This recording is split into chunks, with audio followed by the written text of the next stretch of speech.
Om Namo Bhagavate Vasudevaya. Om Namo Bhagavate Vasudevaya. Om Namo Bhagavate Vasudevaya. Om Namo Bhagavate Vasudevaya. Vatsān muñcan kavicha asamaye krośa-sañjāta-hāsaḥ. Steyaṁ dadhi-payaḥ kalpitaiḥ steya-yogaiḥ. markān bhokṣyan vibhajati sachen nātti bhāṇḍaṁ bhinnatti dravyālābhe sagṛha-kupito upakrośya vatsān muñcan kavicha asamaye krośa-sañjāta-hāsaḥ. steyaṁ dadhi-payaḥ kalpitaiḥ steya-yogaiḥ. markān bhokṣyan vibhajati sachen yāty bhāṇḍaṁ bhinnatti dravyālābhe sagṛha-kupito upakrośya tokān.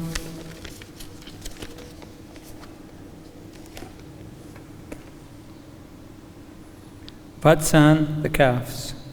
Muñcan, releasing. Kvacid, sometimes. Asamaye, at odd times. krośa-sañjāta-hāsaḥ, after this, when the head of the house is angry.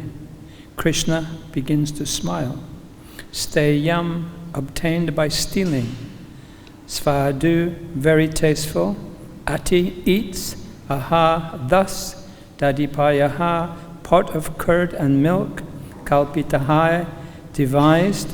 Steya-yogaiḥ, by some sort of stealing process. Markān, to the monkeys. Bhokṣyan, given to it. Vibhajati, divides their portions. Saha, the monkeys. Chet, if. Na, not. Atty, eats. Bhāṇḍaṁ, the pot. Bhinnatti, he breaks. Dravyā-alābhe, when eatables are unavailable or he cannot find such pots. Sagṛha-kupitaḥ, he becomes angry at the residents of the house. Yāty, he goes away. Upakrośya, irritating and pinching.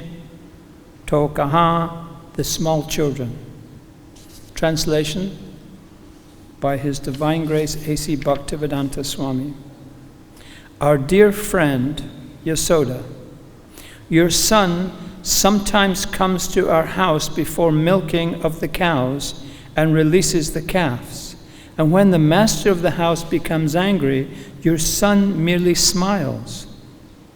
Sometimes he devises some process by which he steals palatable curd, butter, and milk, which he then eats and drinks. When the monkeys assemble, he divides it with them. And when the monkeys have their bellies so full that they won't take any more, he breaks the pots. Sometimes, if he gets no opportunities to steal butter or milk from a house, he will be angry at the householders, and for his revenge, he will agitate the small children by pinching them. Then, when the children begin to cry, Krishna will go away. Purport by His Divine Grace, A.C. Bhaktivedanta Swami Srila Prabhupada. The narration of Krishna's naughty childhood activities would be presented to Mother Yasoda in the form of complaints. Sometimes Krishna would enter the house of a neighbor, and if he found no one there, he would release the calves before the time for the cows to be milked. The calves are actually supposed to be released when their mothers are milked, but Krishna would release them before that time, and naturally the calves would drink all the milk from their mothers. When the cowherd men saw this, they would chase Krishna and try to catch him, saying, "Here is Krishna doing mischief." But he would flee and enter another house, where he would again devise some means to steal butter and curd. Then the cowherd man would try to capture him, saying, "Here is the butter thief, better capture him." And they would be angry, but Krishna would simply smile, and then they would forget everything. Sometimes, in their presence, he would begin eating the curd and butter. There was no need for Krishna to eat butter, since his belly was always full.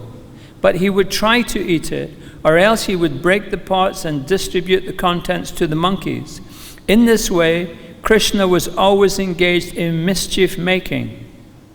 If in any house he could not find any butter or curd to steal, he would go into a room and agitate the small children sleeping there by pinching them, and when they cried, he would go away.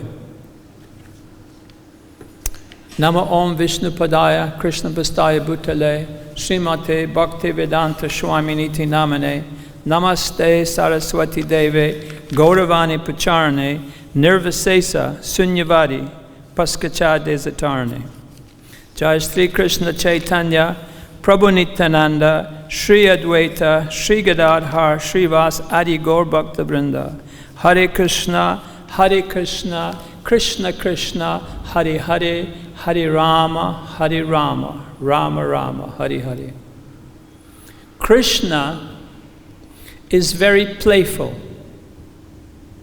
As a child, he would play in a most mischievous way. This would cause initially alarm to some of the adults, but then very quickly they would become very joyful just with interacting with Krishna. In this particular verse, people of the village of Vrindavan, they had gone to Mother Yasoda to make their complaints. They say, Krishna, he releases the calves. When the cowherd men were keeping cows for a living, Nanda Maharaj had just gone to Mathura, to Kamsa, to pay his taxes. He was earning from his cows, selling the butter, selling the cheese, selling the curds. He was making money from this, and in this way he would survive and also pay taxes and so on. So the idea is that you keep cows, you give some of the milk to the calves, there's a surplus of milk which you sell in the marketplace. When Krishna released the calves to their mothers, the cows are famous for eating as much as they can. They just eat and eat and eat and eat until it's finished. People who keep cows actually have to limit what the cow wants to eat, because he'll make himself sick. He just eats too much, eats and eats and eats. So the calves, in this way, they would drink all the milk, and there would be no milk for sale in the market. So this was a very serious situation where Krishna was releasing the calves to get the milk. There was no milk for sale when he did this. In addition to not allowing any milk to be taken from the mothers because the calves were eating it, Krishna would always steal buttermilk and butter and milk and curd. He would steal these. And Vishwanath Chakravarti, he describes in his commentary on 10th canto, Krishna would often let the calves out to cause alarm when people rushed out of the house to forcibly take the calf away from its mother. At this point, Krishna would nip into the house. But then he would have an empty house. He would start stealing. Then, when he could no longer eat more, because his mother was feeding him and he was full, she always fed him very nicely. So when he could eat no more, then he would invite the monkeys to eat. And then there was clay pots. He would break the pots so the monkeys could have much easier access to the pots. So the monkeys would eat, the clay pots would be broken, and then if ever he went into a house and there was no milk, then he would look and see if there was young infant babies sleeping in their sleeping place. And then he would pinch them with his nails. Vishwanath Chakravarti pinching them with his nails. And then so the children would cry, and once the baby's crying, he demands the mother's attention, and so on. And so these were the complaints that the ladies of the village would take to Mother Yasoda. In Srimad Bhagavatam 10:3-32, it's described that Krishna accepts parents on an eternal basis. They're eternally his parents. So they're going through these leelas again and again and again. The leelas are eternal. Because the ladies, all of the cowherd, all of the inhabitants in Vrindavan, the ladies, the men, the cowherd boys, the gopis, because they're so in love with Krishna, they don't understand that he's a Supreme Personality of Godhead. He's just someone who they love so much. They just, even it's described that the ladies would come to Mother Yasoda's house to complain. They had a genuine complaint, but the reason they were coming was just to see Krishna. They just wanted to see him. They just wanted to. In Srimad Bhagavatam 3:2-7, it describes that as the sun rises, then that's a particular time of the morning. Today the sun rose at 5:26. We can say 5:30. The sun rose at 5:30, and then it rose in the sky, where in some place west of here at 5:35, at 5:40, at 5:50, at 7 o'clock, as the earth is moving, as the sun is moving relative to the earth, then at other places they have sunrise also. So we can say the sunrise rose today in India at 5:30. But England is 4.5 hours time difference. So in England, the sun would rise 9 o'clock in the morning. So in this way, just as the sun seems to be continually rising depending on where you're situated in the world, so also it's described that Krishna's pastimes are eternal. That eternally he does these things again and again and again and again. He's eternally doing them. So Srimad Bhagavatam 10:1-23 describes that there are innumerable universes which were emanating from Mahavishnu. Innumerable Brahmandas, universes. And Krishna's pastimes are taking place in these innumerable universes continually. He's continually doing his pastimes. Chaitanya Charitamrita, Madhya Lila 20, verse 397, says that that the original Leelas are taking place in Goloka. And it describes in that verse that gradually the pastimes are taking place in the material world in all the various universes. Srila Prabhupada said that his Guru Maharaj, Bhaktisiddhanta Saraswati, commented on this, because Prabhupada says this, he clarifies a complicated explanation. So Bhaktisiddhanta Saraswati, commenting on this verse, said, we living entities had limited senses, and as such we can't appreciate Krishna's Leela. We're very limited in what we can conceive of, even what we can imagine. We're just very, very limited. And Krishna is beyond this. He's beyond our understanding. He's beyond our mental processes. So Bhaktisiddhanta says we have limited senses, we can't understand Krishna's pastimes. He says it's very difficult to understand them, but to have some understanding, we should think of the sun as it's going through the sky, and at different places on the earth, the sun appears to be rising at a different time. He said we should satisfy ourselves with this analogy because it's very, very difficult to fully understand Krishna's pastimes. Bhagavad Gita, chapter 4, verse 9 says, Takta dehantara praptam naitimam etisarjuna. Krishna says, after leaving one's material body, the fully developed, the fully pure devotee, he will come to me.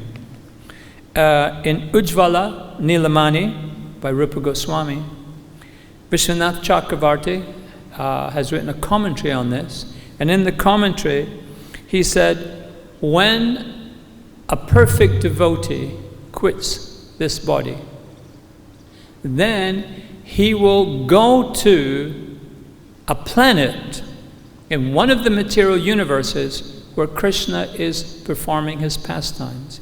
He said there he will be placed in the womb of one of the gopis, and he will be born there. And this will be in this universe or some other universe. He said first Krishna's father and mother will appear, then the other associates. And when the perfect devotee quits his body, he goes there to associate both with Krishna and to associate with all the associates of Krishna. Vishwanath Chakravarti, in his commentary on the 10th canto, Sarata Darshini, he describes vatsalya prem, the love which is generated by having parental attitude towards Krishna.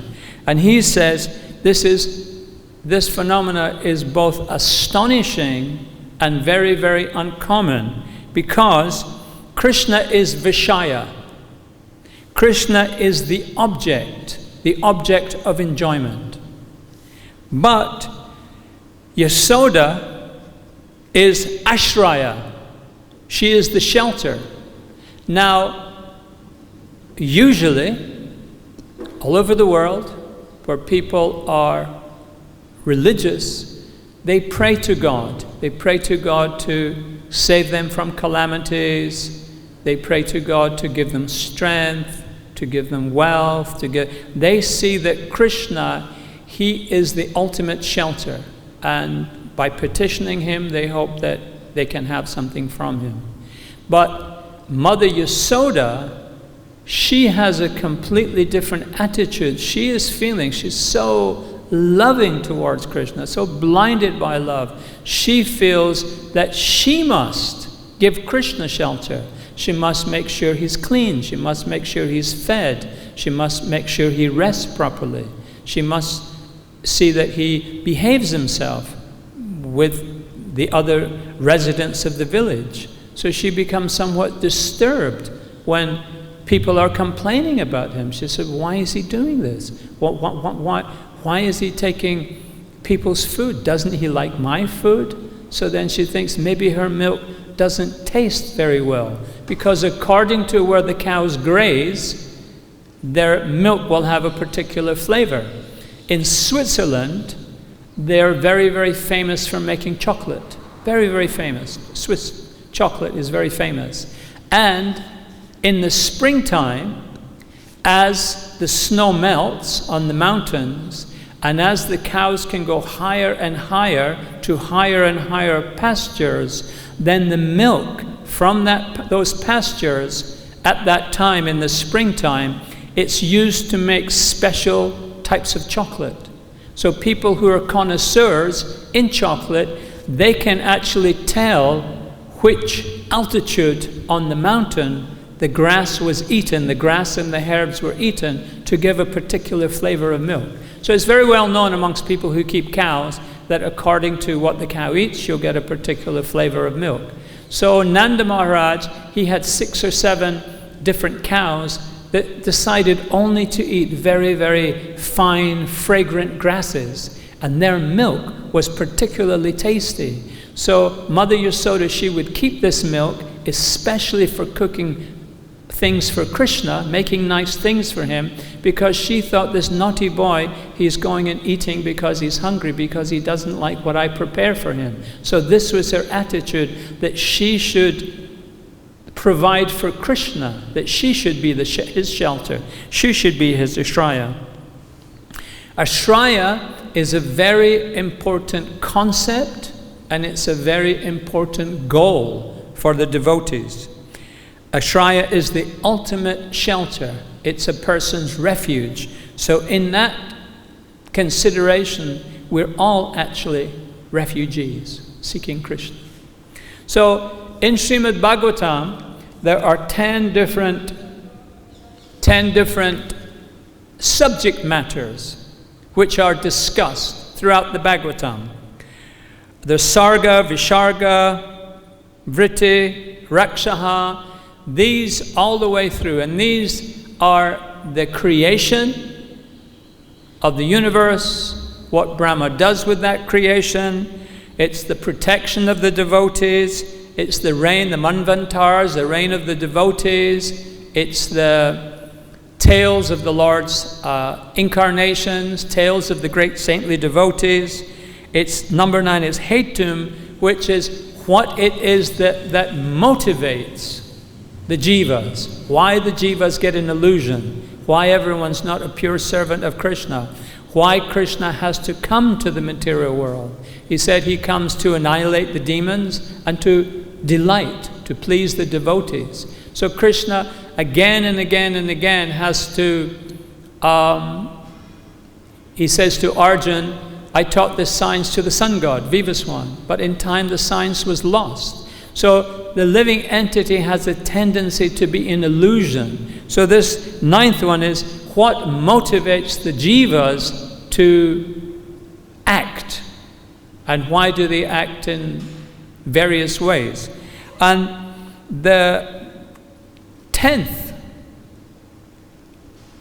subject matter of the Srimad Bhagavatam is this ashraya, taking shelter.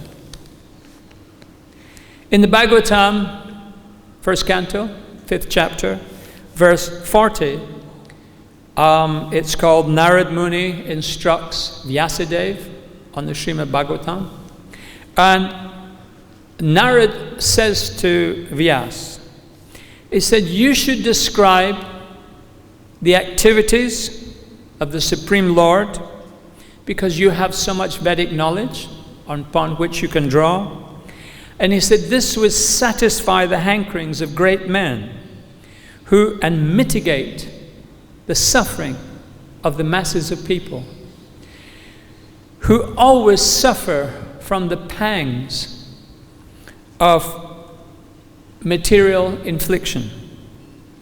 In that purport, Srila Prabhupada describes how Narad, he is instructing that the glories of Krishna are the prime solution for humanity. Prabhupada describes how there's 4 classes of men. And 4 of the classes, the pious people, intuitively, they seek the ashraya. They turn to Krishna when there's some difficulty.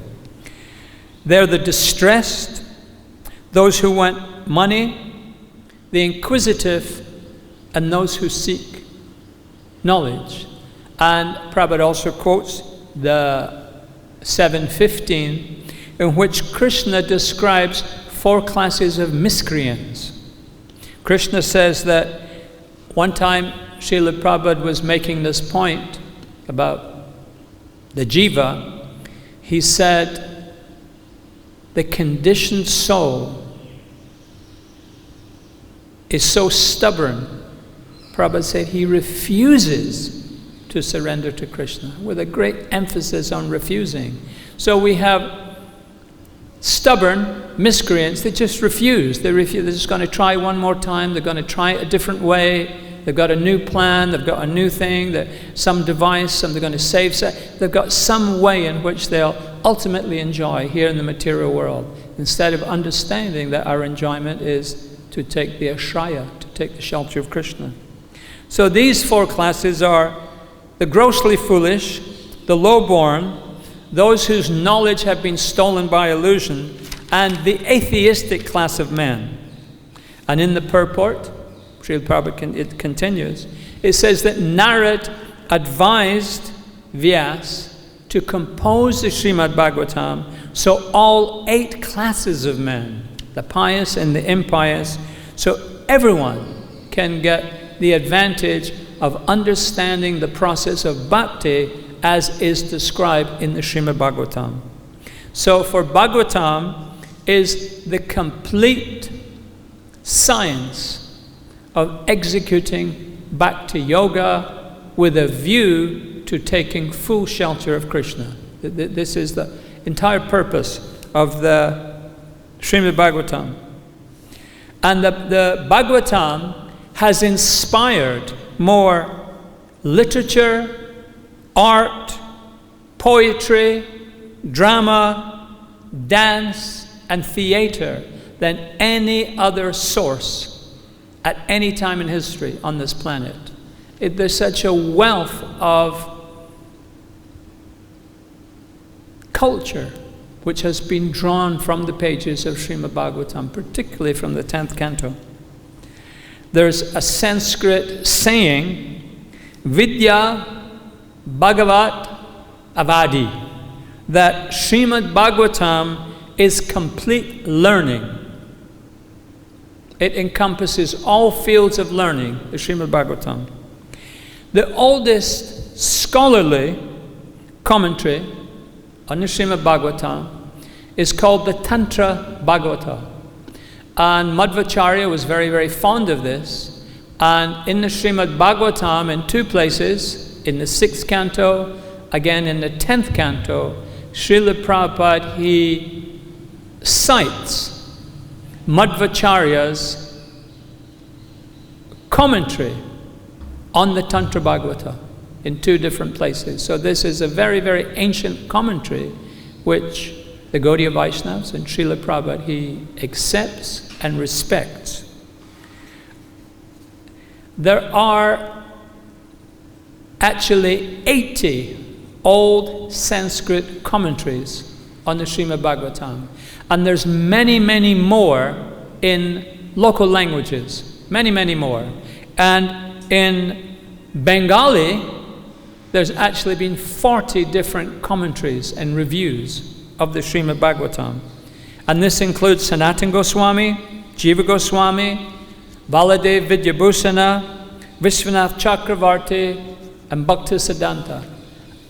And Srila Prabhupada has now composed in English the definitive translation and commentary on Srimad Bhagavatam. And this is used by many, many people to avail themselves of the process of bhakti.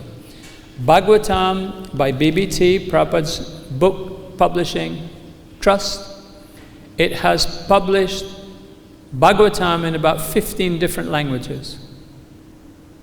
It's published Bhagavad Gita in 80 languages. And it has published some books on the science of bhakti, sometimes smaller books, in 174 different languages. So the Bhagavatam is said to contain 18,000 verses. However, if you go through chapter by chapter and note how many verses there are, it only adds up to 14,094 verses. So they say that there would have been 18,000 verses if the common method of reciting was used. So the common method of recital, the common meter, is called Anustap, and that was invented by Valmiki when he wrote the Ramayana. And this is the most common: Hare Krishna, Krishna Krishna, Hare Hare, Hare Rama, Rama Rama, Hare Hare, is in this meter. It's called octosyllabic. There's 8 different syllables in a line, and there's 4 lines. That is the most common. And if the Srimad Bhagavatam would have been recited in that, it would have been 18,000 verses. So this is where you get the discrepancy from 18,000 and 14,094.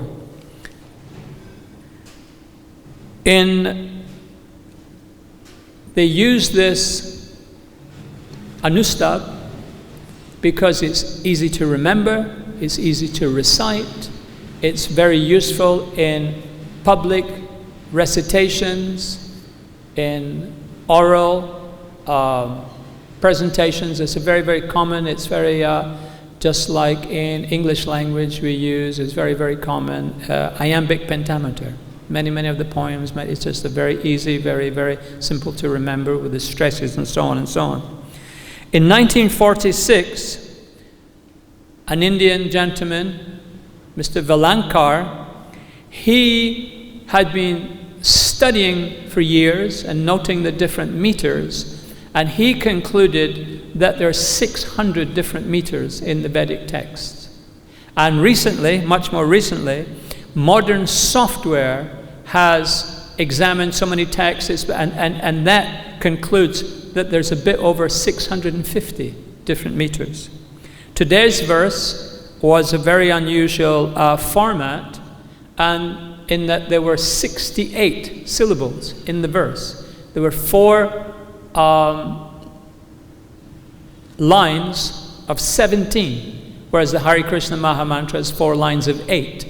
So there are quite a number of verses which have more than the octosyllabic, the 32 syllables, and this is how we come to this figure of 18,000 verses.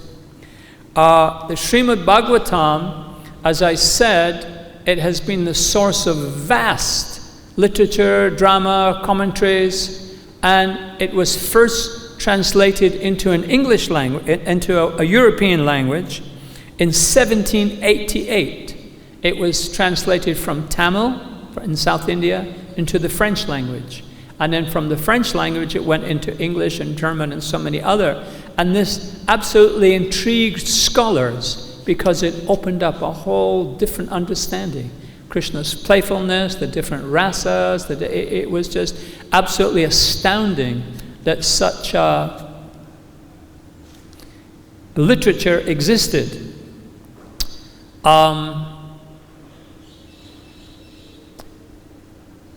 Wordsworth, he wrote a poem on first looking into Chapman's Homer. So Homer, it's in Greek, and a gentleman called Chapman, he translated it, and from this, the whole Western world understood about the play, the epic, the Iliad, the Odyssey by Homer. So similarly, this French person, he opened up the whole understanding of Srimad Bhagavatam to the Western world. BBT, now Srila Prabhupada, he writes the definitive version, and now it's in 15 different modern languages. The whole world now can obtain bhakti.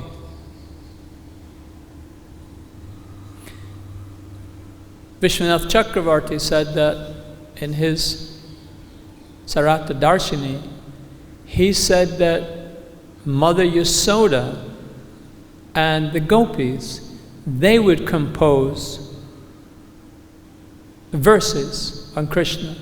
And when they were going about their work, they would chant these verses to remind themselves of Krishna when Krishna wasn't actually in their presence. So the gopis, particularly Mother Yasoda, she would constantly be chanting,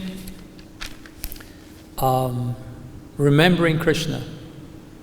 And remembering Krishna is the goal.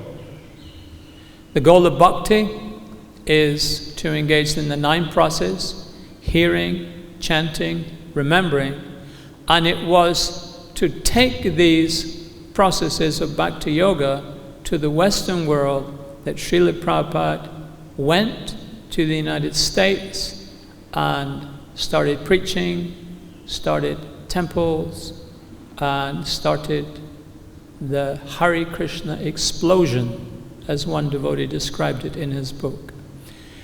Today is the disappearance day of one early devotee from 1967.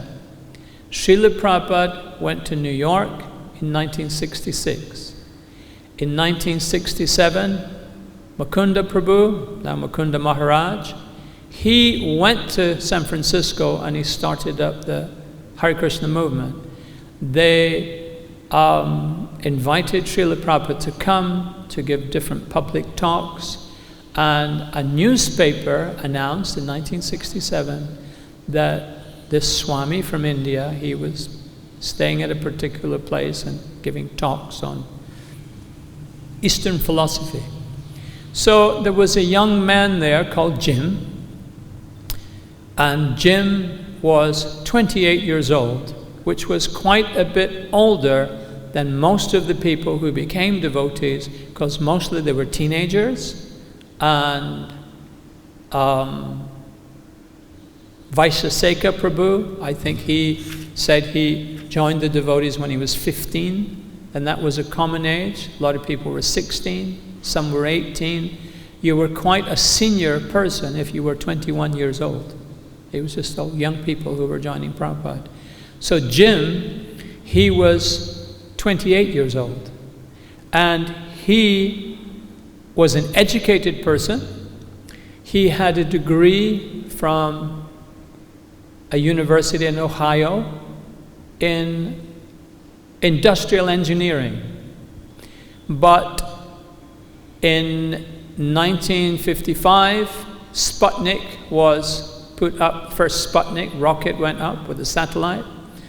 Then in 1958, NASA followed them. It was, they were trying to go to the moon and so on. So there was a lot of work in this area of industrial engineering. There was a lot of oil, it was a huge field. But somehow or other, Jim felt that he didn't want to do that with his life. He didn't want to associate with these people who were very, very materially ambitious. So he went to San Francisco. So the difference from his hometown of Dayton in Ohio, which is near the New Vrindavan community, the distance between there and San Francisco is the same distance. It's 3,800 kilometers. It's the same distance from Leh in Ladakh all the way down to Kanyakumari. That's the distance. So he must have passed through a lot of different places where he could have stopped, but he went all the way to San Francisco. And instead of working as an engineer, he had a simple job as a taxi driver. He was by himself most of the time. He was out in the fresh air. And he was just going about his own business in a very reclusive type way. When he saw this article, a small article in the newspaper, the Swami had come. So he went to see the Swami. And he's one of the very first devotees in San Francisco. Immediately he liked the Swami. He was a tall person. He was 2 meters tall. He was very, very well built and educated, whereas the other people were wearing fancy clothing in hippie style. He had a white shirt, and he was like an engineer. He had a white shirt and a tie, black jacket, and like this. And Prabhupada liked him very much immediately. And Prabhupada would go in the morning to hear Srila Prabhupada speak, and sometimes he was the only person there because a lot of the other people, they were up late, sleeping late, and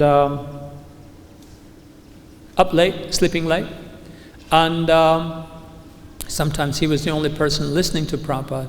and Prabhupada would take him into his quarters to cook from him and so on. So at that time, he had received from one of his aunts, he had received some money. It was $5,000. And this $5,000, he decided to give it to Srila Prabhupada. And Srila Prabhupada said, but no, you should keep this money. This money has been given to you. He said, Srila Prabhupada, I wouldn't know what to do with $5,000, but you know what to do with it. You're preaching, you're running programs, so you please take it. So Prabhupada took it, and originally it was intended to be used for publishing Bhagavad Gita. But when they got the contract from Macmillan, then that was spare money. And later, in 1967, when Srila Prabhupada had a mild stroke and he wanted to go back to India for medicine, he used this money, part of this money, to fly. He had a ticket with Srimati Morarji on the Scindia shipping company. He had a ticket, he had a return ticket, but he decided to fly. And he took with him Kirtanananda, and then Srila Prabhupada came back. He was gone for about 5 months. So that $5,000, in today's money, it's the money with inflation has multiplied 7.9 times. And so it would be equivalent of $40,000 today, in today's money. And in rupees, at today's rate of exchange, is 29 lakhs of rupees, or 2.9 million rupees. That's how much the $5,000, if you think about it in today's money. So it was a lot of money, even in those days. So Prabhupada expressed reluctance to take it, but Jayananda insisted, no, you take it, Srila Prabhupada, you can use it. He was such an amazing person. Those who know him say he was just very, very amazing. He was very hardworking. He was very humble.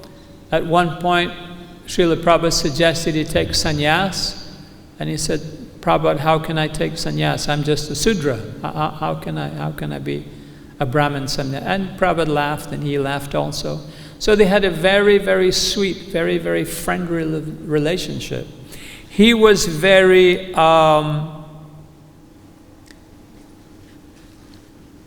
he would deal with everyone very nicely, with the police, with homeless people, with city officials.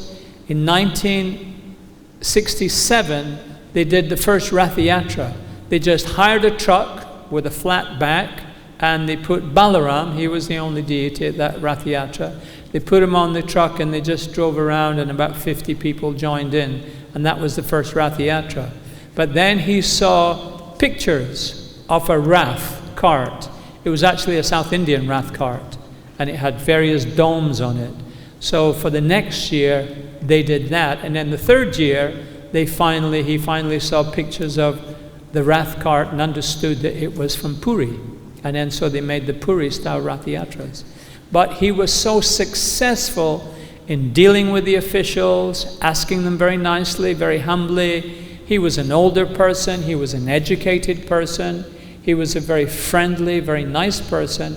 So he would charm people. And so for this wild spectacle, these big carts coming, they gave permission. And one of the mayors of San Francisco, Joseph Aliotta, in 1975, he actually declared Rath-yatra Day. So I think it's June 20th or 23rd? June 20th, 1975 was declared Rath-yatra Day. So there are big days like Independence Day, and there's big parades. So they were officially allowed to have forevermore a big festival in San Francisco on that dedicated day.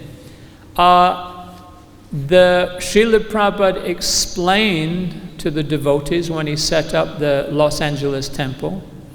He said that one person, it was Dayananda, he would be the president, and Prabhupada explained what the president's duties were. And another devotee was designated, it was Madhuvisa, explained to him that he was the treasurer. And he says the treasurer's job is not to spend any money. You're just really, really reluctant to spend money.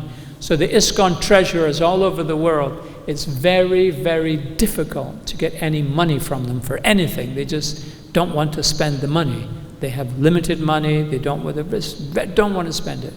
So similarly, there's various government officials, and their job is just not to allow anything. Just so, no, no, no, no. So there was one such lady in the department in San Francisco, and she was in the processions and public events department in the town hall in San Francisco. And her job, she was doing her job very well, was just to refuse permission for everything. No, can't do it, sorry. And for a number of different reasons, because she knew the police had to get involved, they had to close streets, there were the traffic had to be diverted. It was like a whole thing to block off part of the city and have a parade. It's a big deal. So she would just say, no, no, no, no, no. But Jayananda, he was just very kind, he was very charming, he was very pleading. So although she had a very, very strong nature, she allowed the Rathayatras because Jayananda had asked her. And then Jayananda, he finally died in 1977 after being 10 years with Srila Prabhupada. And when other devotees went to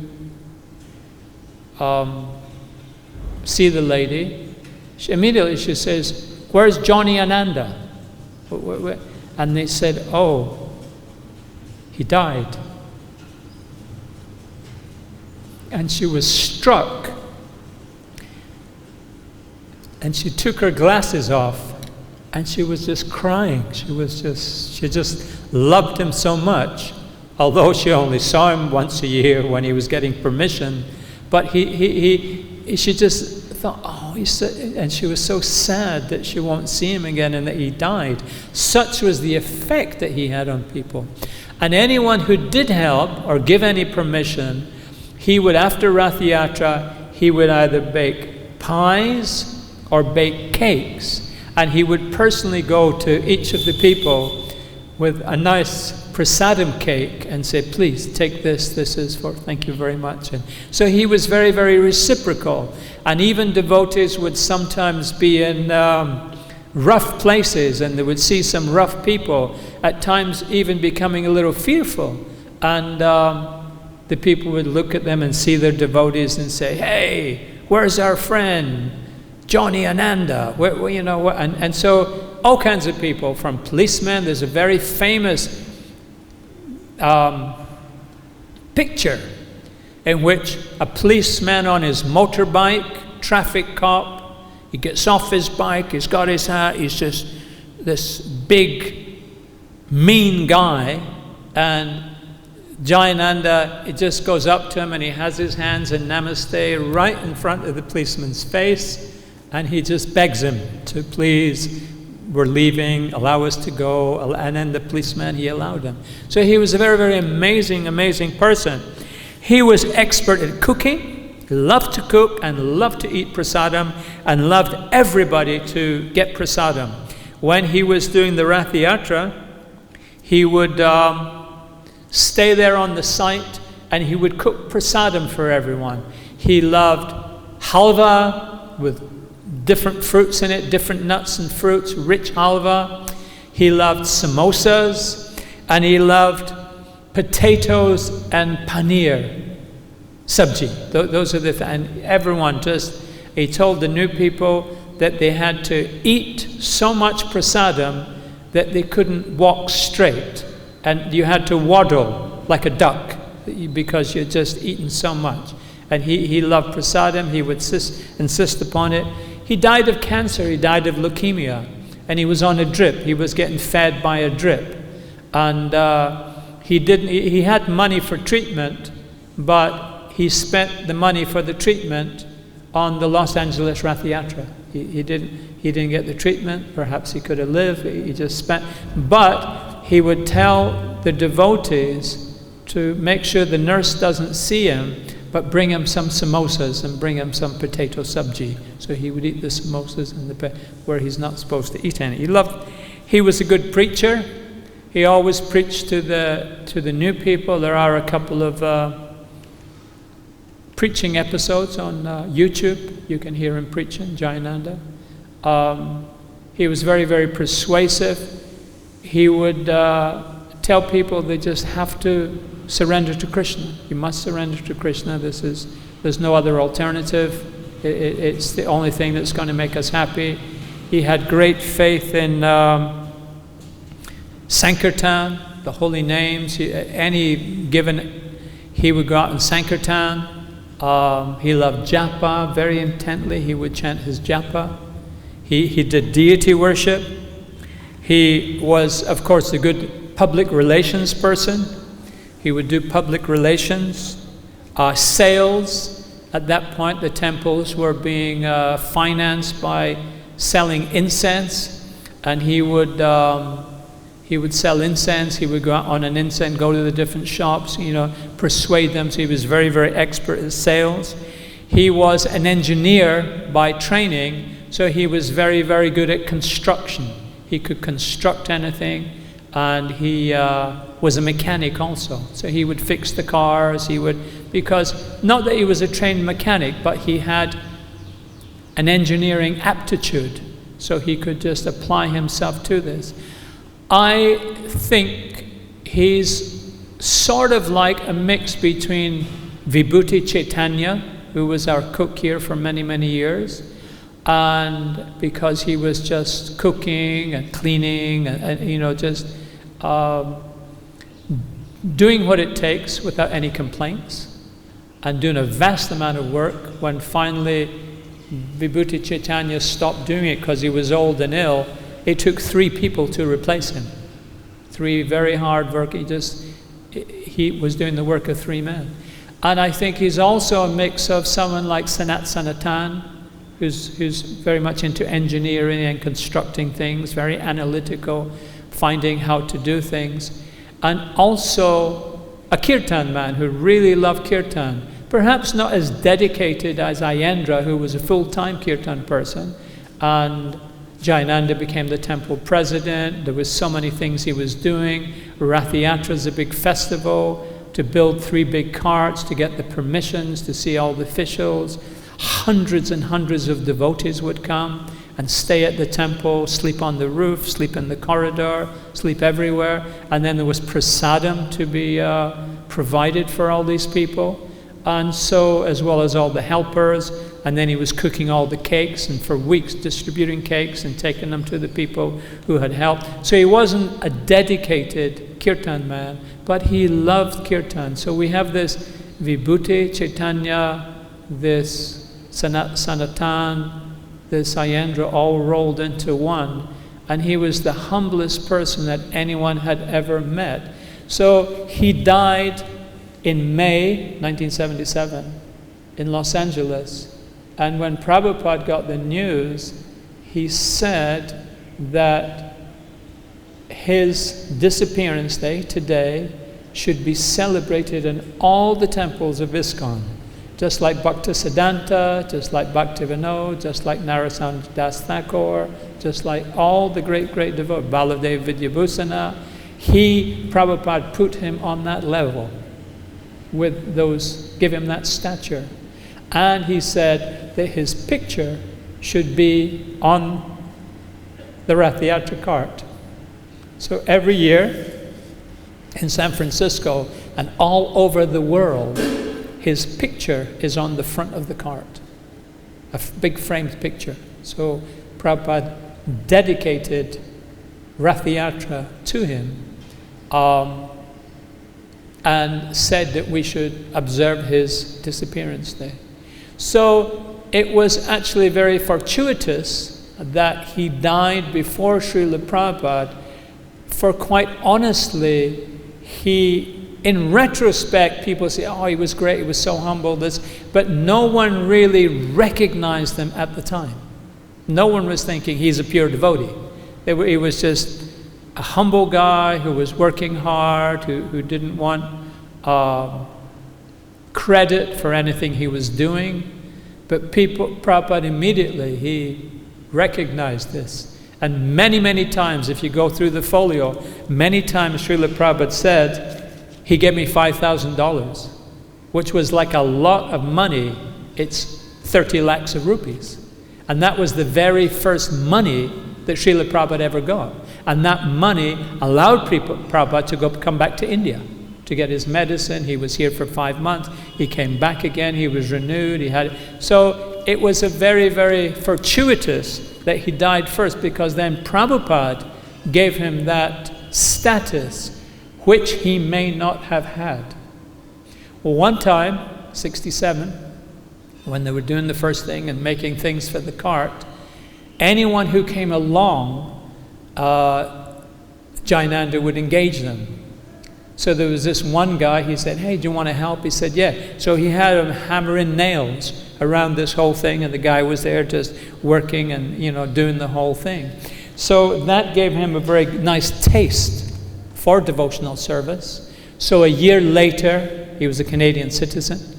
A year later in Montreal, he took initiation.